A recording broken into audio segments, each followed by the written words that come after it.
jeopardy or jeopardize, you are exposed to attack. Exposed ka sa attack. Kaya ang kaaway, nag-jeopardize sa ato ng Lord, nag-confuse, nag-libog, nag-disorder. Amal ni Paul, I die daily, and every hour I'm in jeopardy. But praise God, because God's grace is sufficient for me. Amen? So our prayers are answered by God through faith in the Lord Jesus Christ. And lastly, when everything is done, faith will cease, but love reigns. Number 10, when everything is done, it is only by God can do that. When everything is done by God, faith will cease, but love will reign. 1 Corinthians chapter 13. When everything is done, faith will cease, but love reigns. 1 Corinthians 13. And now these three remains: faith, hope, and love.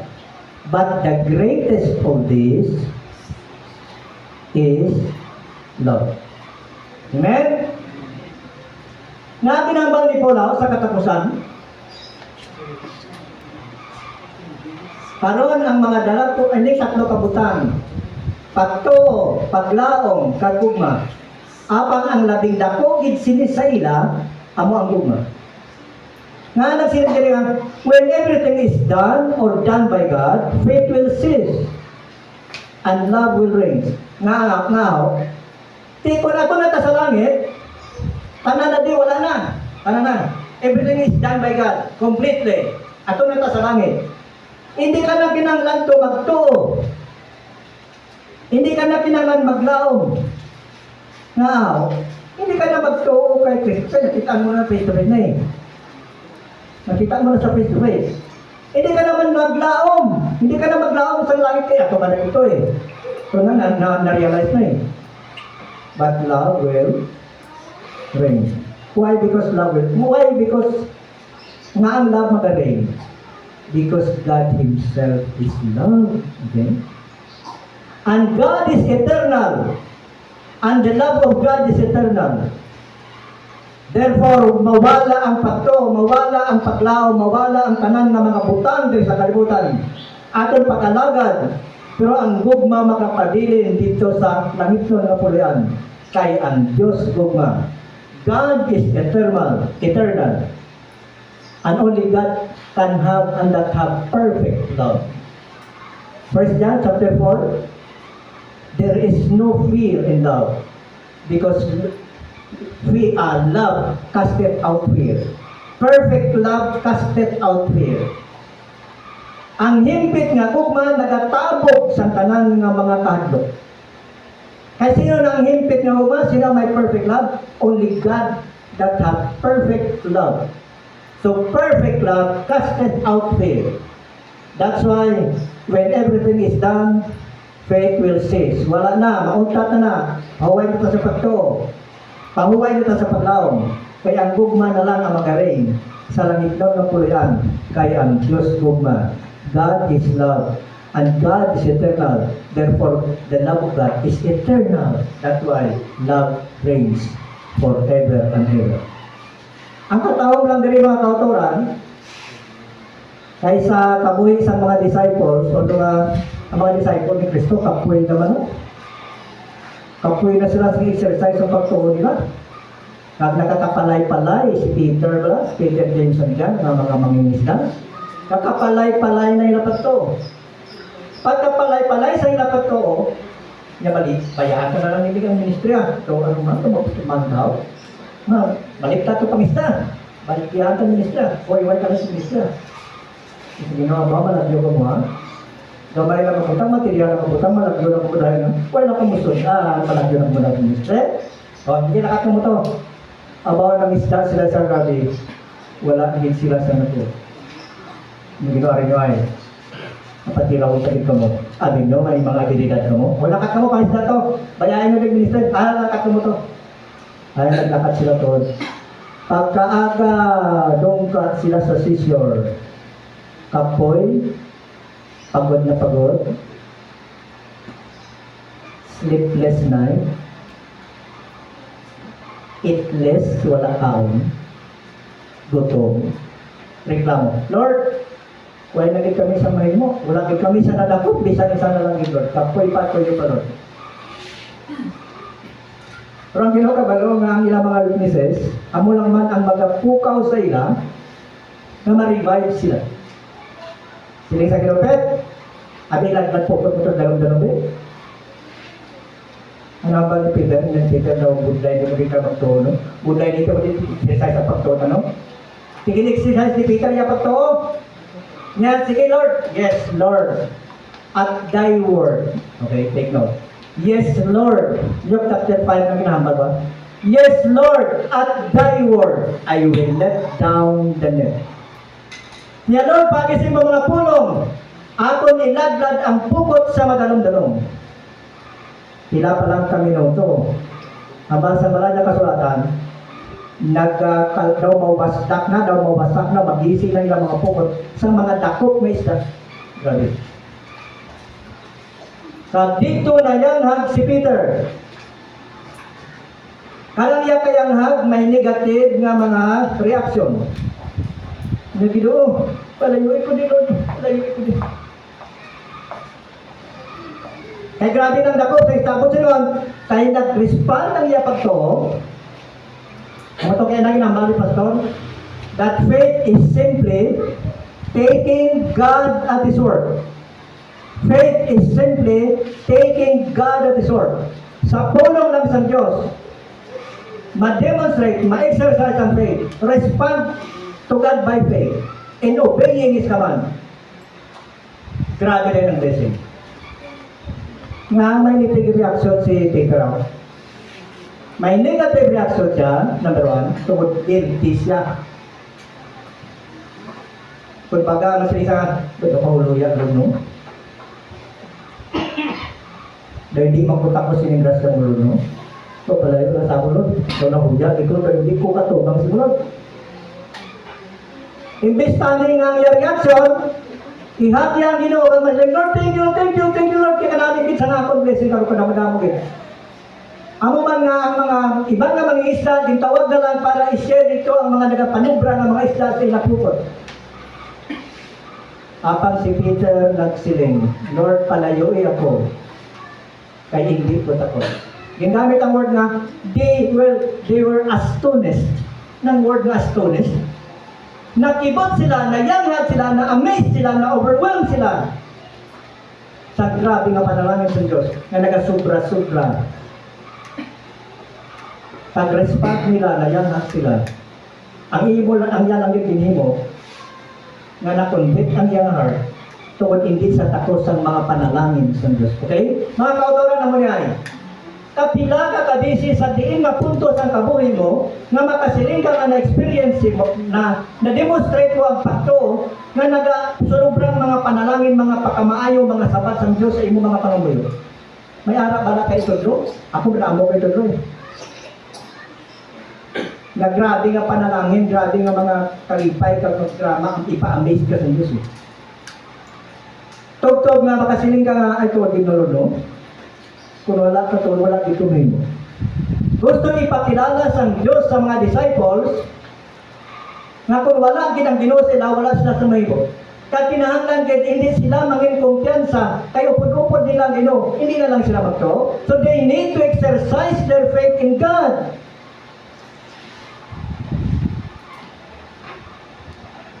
Ano binambal sa Ginoo?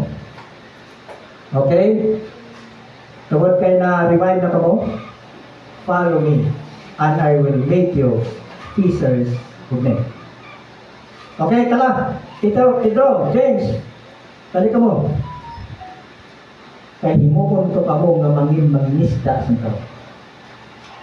Ang bot silingon, mga kauturan, ang pagtuon ni Peter na revive, ni James, ni John na revive. Tungod nga ginbutang sila sa punto sa sitwasyon nga ma-feel gid nila nga wala sila mahimo kung wala ang Dios.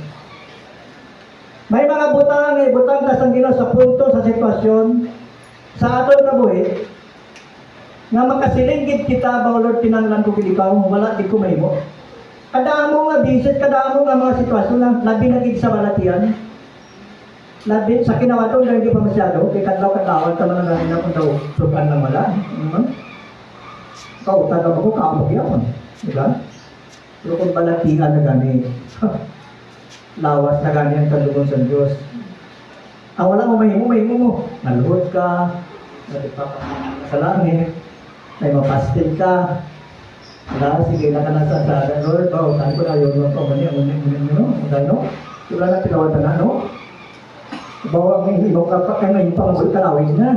Sa una ka pangamuyo ka daw 3 minutes lang, 1 minute lang. Bawa ko na ng pagkilaw terrible sa isang oras sa pakunta pang no? Naibutang ka sa Diyos na.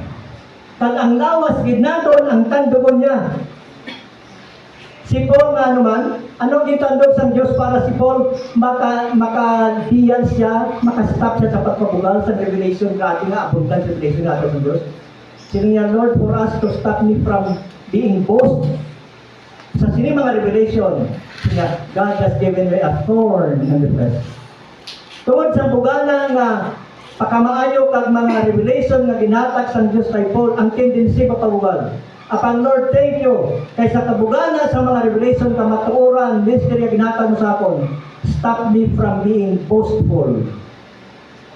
You have given me a thorn in the flesh. Gitadaan ako ungon sa unod. Literal ginaya, physical ginaya nga balatian sa lawas, ang ungon sa unod. Flesh. Hindi mo na yung makategorize sa figurative. Hindi na yan. Literal ginaya. Example, ang cancer nga nagaut-ut sa lawas sa tao. Amo ginaya ang pinakasakit. Nga siling dalan ni Paul sa Yasulat, nga ang tao magabot sa punto nga ang lawas maging gangrene. May gangrene din minsan sa Paul sa Timothy. Nga gangrene amo ng cancer. Nga nagaut-ut sa ulod sa tao nga wala bulong. And only God can do that. And there are many people, damo mga survivor sa cancer, mga faithful, mga Christian na survive sa cancer. And that is all by faith. Mga kautoran, ang tamako tamo ni, ti santo ka pang exercise sa imo faith. Kaya dili lang ang sa duta. Dili na yan pag-exercise ang faith. Ang adlaw-adlaw mo ya tanan nga giho mo ya by faith.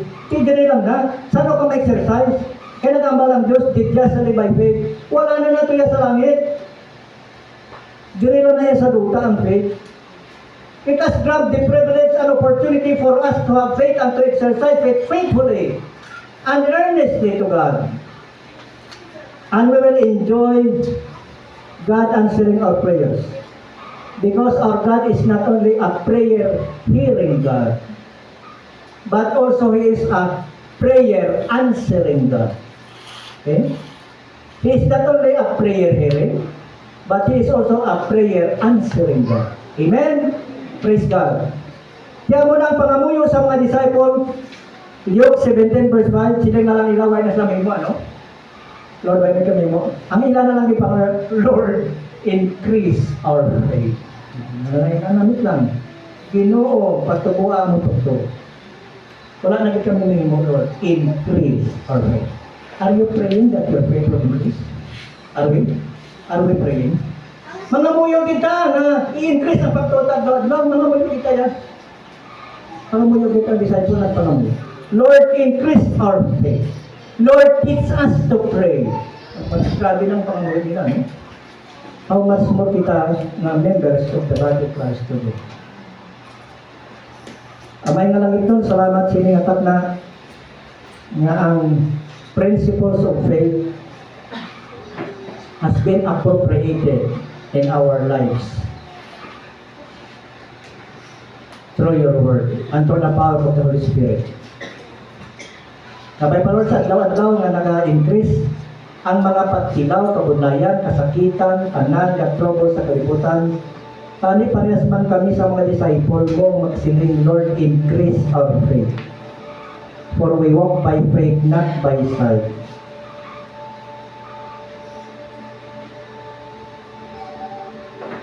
Kahit, Lord, nag-bargain ka, na daw mustasa lang kadako. Kadako nga pa, Lord, dako sa mustasa, avocado, iso avocado, Lord. Kung baga, kung naman ang awat pa ngayon sa imo, masarap na naman, Lord. Pero kung kaisa daw, okay naman kami sa mustasa.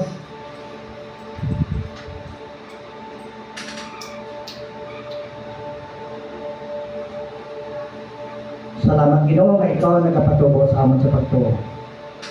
Kagkaroon ng mga panahon, ining katapusan ng daw, mas latigid na kinanglan naman ang pagtuo sa tanan nga area sa amon kabuhi. Kay grabe na ang amon pagkinalayo dahil sa kalibutan. Labi na kinamay sa pagtuo sa mga pulong at sa pagtuo sa ginambal ng Ginoo sa Kristo. Nga may langit nun kami nga puloy-an naging aman. Even ang langit nun nga puloy-an ang pagkakatuan. It takes by faith for us, Lord God, to realize that place. Kabay pa sa siningadlaw, makauturan karon nakabati sa mga pulong ang pagtuo ma-exercise. At ang buhay na pagtuo magaprodukto sa mga maayong buhay. Pag mahimaya ako mapasidunggan sa abong kabuhi. Bisan pang kaluwasan nga wala pa naangkon sa tubayari diri nga wala pa nakaangkon sa kaluwasan. Tanduga sila Ginoo ang imo convicting power to the Holy Spirit will touch their hearts and minds. Kuha sa amon, kuha sa ilang pagkaingit matinuon. Busli sa pagkamatinuon sa imo kag sa imo mga pulong. Salamat sa siningan daw. Kabay pa sa adlaw-adlaw na tanan. Ang amon pangaboy ang uman pangaboy sa mga disciple that Lord increase our faith. Thank you very much. In Christ's precious name. Amen.